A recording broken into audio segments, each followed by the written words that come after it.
नमस्कार मित्रों, history research point में आप सभी का स्वागत है। झारखंड पीजीटी हिस्ट्री की सीरीज चल रही है और यह वन लाइनर सीरीज संख्या 22 है। मित्रों, अगर इसके पहले का वीडियो और आप लोगों ने नहीं देखा है तो प्लेलिस्ट में जाइएगा। Jharkhand PGT history one liner के नाम से प्लेलिस्ट बनी हुई है, प्लेलिस्ट में जाइएगा और सभी वीडियो को देखिएगा। यह वन लाइनर सीरीज संख्या 22 है, 22। तो आइए शुरुआत करते हैं। देखिए मित्रों, यह क्वेश्चन की सीरीज है, यह कुल 5500 क्वेश्चन है।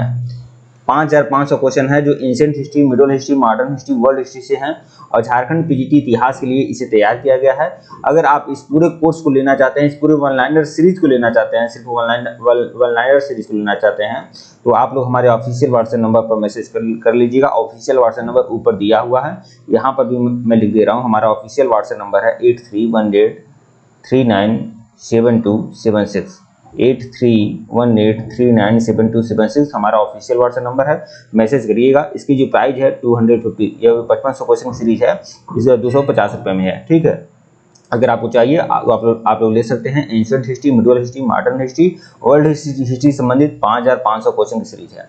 ठीक है, और अगर आप पूरा झारखंड पीजीटी इतिहास का पूरा कंप्लीट कोर्स परचेज करना चाहते हैं तो इस कोर्स का जो मूल्य है 1999 रुपये है। इसमें लेक्चर्स वीडियो मिलेंगे, लेक्चर वीडियो के नोट्स मिलेंगे, यह वन लाइनर सीरीज भी मिलेगी, टेस्ट सीरीज भी मिलेगा, मॉक टेस्ट भी मिलेगा, सब मिलेगा।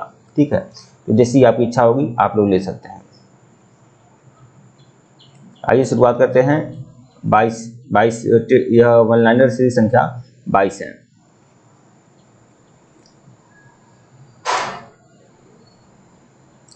प्रश्न संख्या 15। तो देखिए पूरा क्रम उल्टा सीधा हो गया है, यहाँ तक हम लोगों ने देख लिया था। अब 1537 से देखेंगे। निजामुद्दीन औलिया किस तुगलक के समकालीन थे? तो निजामुद्दीन औलिया जो थे वह गयासुद्दीन तुगलक के समकालीन थे। सारनाथ स्तंभ का निर्माण किसने करवाया था? तो अशोक ने करवाया था, सम्राट अशोक ने।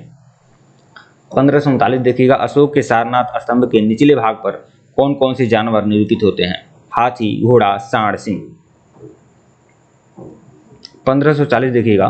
किसने सहिष्णुता, उदारता और क्रोधा के त्रिविध आधार पर राजवंश की स्थापना की थी? सम्राट अशोक ने। अशोक ने कहाँ चोल, पांड और केरल पुत्र सती पुत्रों का अपनी पड़ोसी शक्तियों के रूप में उल्लेख किया है? तो शिलालेख सेकंड।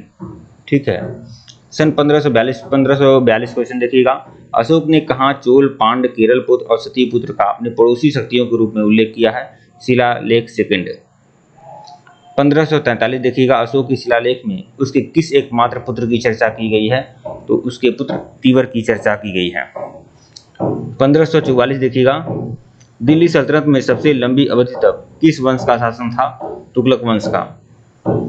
1545 देखिएगा।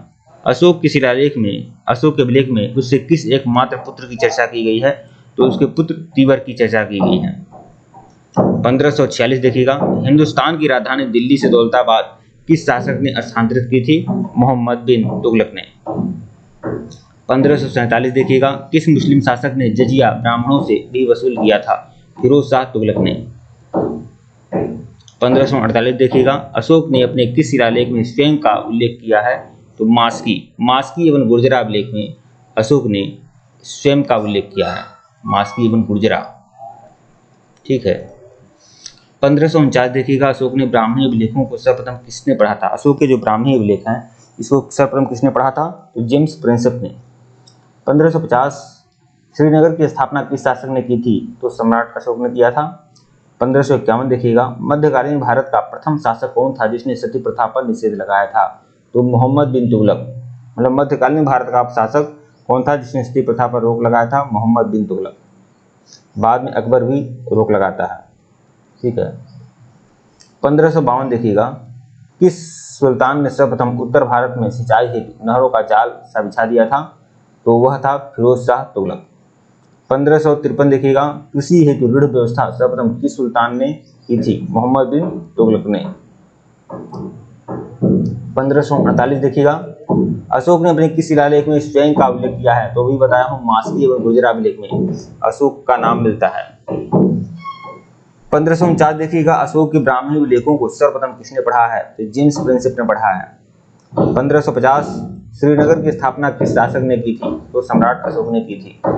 1551 देखिएगा, मध्यकालीन भारत का प्रथम शासक कौन था जिसने सती प्रथा पर निषेध लगाया था? तो मोहम्मद बिन तुगलक। सन 1552 क्वेश्चन देखिएगा, किस सुल्तान ने सर्वप्रथम उत्तर भारत में सिंचाई हेतु नहरों का जाल सा बिछा दिया था? तो फिरोज शाह तुगलक ने। कृषि हेतु ऋण व्यवस्था सर्वप्रथम किस सुल्तान ने जारी की थी? मोहम्मद बिन तुगलक ने। कृषि हेतु ऋण व्यवस्था सर्वप्रथम किस सुल्तान ने जारी की थी? मोहम्मद बिन तुगलक ने। 1555 देखिएगा, सम्राट अशोक की वह कौन सी पत्नी थी जिसने अपने सबसे ज्यादा प्रभावित किया था सम्राट अशोक को? तो कारुवाकी। प्रश्न 956, तैमूर लंग ने भारत पर आक्रमण कब किया? 1398 में। तैमूर लंग ने किसे मुल्तान, लाहौर और दीपालपुर का शासक नियुक्त किया था? तो खिजर खां को। प्रश्न 958 देखिएगा, तैमूर लंग ने कितने दिनों तक दिल्ली को लूटा था? तो 15 दिनों तक। प्रश्न 959, सैयद वंश की स्थापना किसने की? खिजर खां ने की। प्रश्न 960, सल्तनत काल में शासन करने वाला एक मात्र शिया समुदाय कौन सा था? सैयद वंश। प्रश्न 961, सुल्तान के बदले रईयत आला की उपाधि से किसने अपने आप को संतुष्ट किया था? खिजर खां ने। प्रश्न 962 देखिएगा, खिजर खां का शासन कब से कब तक माना जाता है? तो 1414 से 1421 तक।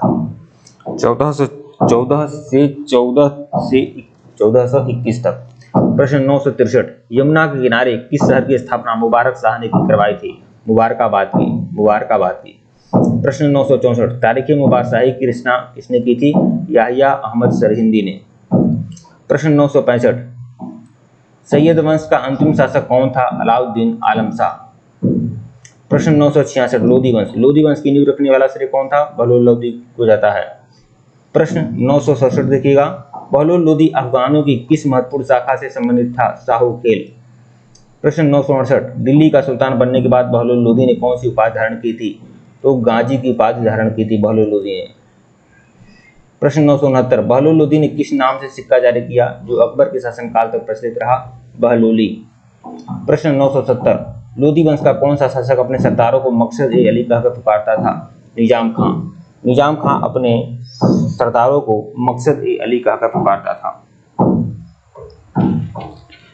प्रश्न 971 देखिएगा, लोधी वंश का कौन सा शासक अपने सरदारों के खड़ा रहने पर खुद भी खड़ा रहता था? तो निजाम खां किसका पुत्र था? बहलोल लोधी का। प्रश्न 973 देखिएगा, बहलोल लोधी की मृत्यु कब हुई थी? 1489 में।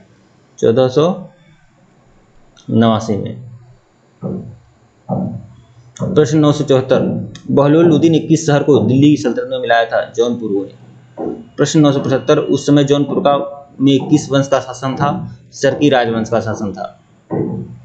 प्रश्न 976 देखिएगा, सिकंदर लोधी का जो शासनकाल है 1489 से 1517। प्रश्न 977, सिकंदर लोधी किस माता का पुत्र था? तो स्वर्णकार हिंदू माता का पुत्र था सिकंदर लोधी। प्रश्न 978 देखिएगा, सिकंदर लोधी की मां का नाम क्या था? जयबंद। प्रश्न 979, सुल्तान सिकंदर शाह के नाम से किसने शासन किया था? निजाम खां ने। प्रश्न 980, बनारस का युद्ध किसके बीच में हुआ था? सिकंदर शाह और हुसैन शाह सरकी के बीच में बनारस का युद्ध हुआ था। प्रश्न 981, भूमि मापने के लिए सिकंदर लोधी ने किस पैमाने का प्रयोग किया था? गजे सिकंदरी। सिकंदर लोधी के समय संस्कृत की आयुर्वेद ग्रंथ का फारसी भाषा में अनुवाद किया था, किस नाम से? फरहंगे सिकंदरी। प्रश्न 983 देखिएगा, किसने नागरकोट के ज्वाला मंदिर की मूर्ति को तोड़कर उसके टुकड़े को कसाईयों को मांस तोड़ने के लिए दिया था? सिकंदर लोधी ने। यह गंदा घृणित नीच कार्य यही किया था, हरामखोर। ठीक है, लेकिन सिकंदर लोधी भी हरामखोर था, नीच था। और देखिए मैं बता रहा हूँ कुछ हरामियों के नाम बता रहा हूँ आपको। फिरोज शाह तुगलक, ठीक है, फिर आपका सिकंदर लोधी और फिर आपका औरंगजेब। जो मुस्लिम शासनकाल के 3 धर्मांध शासक रहे हैं, ठीक है, जिनके बारे में पता होना चाहिए आप लोग को। ये तीनों धर्मांध रहे हैं, ज़्यादा से ज़्यादा धर्मांधता है इन लोगों को। बाकी भी रहे हैं लेकिन ये तीनों, इसे अग्रगामी सिकंदर लोदी को औरंगजेब का अग्रगामी किसे कहा गया? सिकंदर लोदी। सिकंदर लोदी का अग्रगामी फिरोज शाह तुगलक को। ठीक है। आगरा शहर को कब किसने बनाया था? 1504 में सिकंदर लोदी ने। प्रश्न 985 देखिएगा, सिकंदर लोदी ने आगरा को किस मकसद से अपनी राजधानी बनाया था? राजस्थान को जीतने के लिए। ठीक है। प्रश्न 986, सिकंदर लोदी के शासनकाल में संगीत कला का श्रेष्ठ ग्रंथ कौन सा था? लजते सिकंदर शाही। प्रश्न 987, संत कबीरदास किसके समकालीन थे? सुल्तान सिकंदर लोदी के। प्रश्न 988, किस उपनाम से सिकंदर लोदी ने फारसी भाषा में कविताएं लिखता था? गुलरुखी। गुलरुखी उपनाम से यह कविताएं लिखता था, गुलरुखी। प्रश्न 989 देखिएगा, सिकंदर लोदी की मृत्यु किस बीमारी की वजह से हुई थी? गले की बीमारी की वजह से इसकी मृत्यु हुई थी। प्रश्न 990 देखिएगा, इब्राहिम लोदी 1517 में दिल्ली की गद्दी पर इब्राहिम लोदी गद्दी पर बैठा। 1517 में बैठा और 1526 में क्या हुआ? पानीपत का युद्ध हुआ, इसी में यह हारा गया, मारा गया।